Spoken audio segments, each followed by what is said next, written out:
देखिए, हास्यास्पद सी बात है कि कांग्रेस इस चुनाव की जीत को और अपनी हार को ईवीएम और ईवीएम की बैटरी को दोष दे रही है। लेकिन मुझे लगता है कि जो परिस्थितियां थी हरियाणा में और पूरे देश भर में, लोकसभा में भारतीय जनता पार्टी को अंडर एस्टिमेट किया गया। जबकि हम हरियाणा में 5 सीटें जीते थे, 44 सेगमेंट पे असेंबली में हमने लीड किया।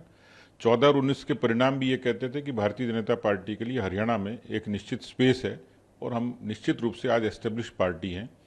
लेकिन उस हार को कांग्रेस पचा नहीं पा रही।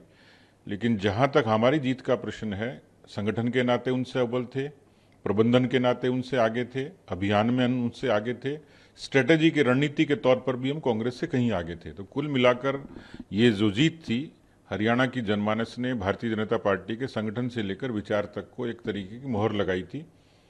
नायब सैनी जी के नेतृत्व में 10 वर्षों में जो मोदी की सरकार ने हरियाणा के लिए किया, कुल मिलाकर नीतियों की जीत थी। और मुझे लगता है कि उसके बाद नायब सैनी जी ने जो संकल्प पत्र पेश किया था, एक तरीके का आज का ये शपथ ग्रहण और उसमें भारतीय जनता पार्टी के हमारे नेताओं का, प्रधानमंत्री जी से लेकर तमाम वरिष्ठ नेताओं का जो संकल्प है विकसित हरियाणा के लिए, हमारा हरियाणा, नॉन स्टॉप हरियाणा के लिए, उसमें प्रधानमंत्री जी की मौजूदगी, केंद्रीय नेताओं की मौजूदगी, एनडीए के लीडर्स की मौजूदगी, ये अपने आप में साबित करती है कि भारत के लोकतंत्र में एनडीए ने स्थायित्व के नाते, तरक्की के नाते एक दिशा दी है।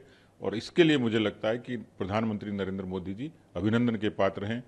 नई सरकार जिसकी नई प्रतिबद्धता है, नई दूरदृष्टि है, उस नाते हरियाणा और ज़्यादा तेजी से तरक्की के रास्ते पर चलेगा।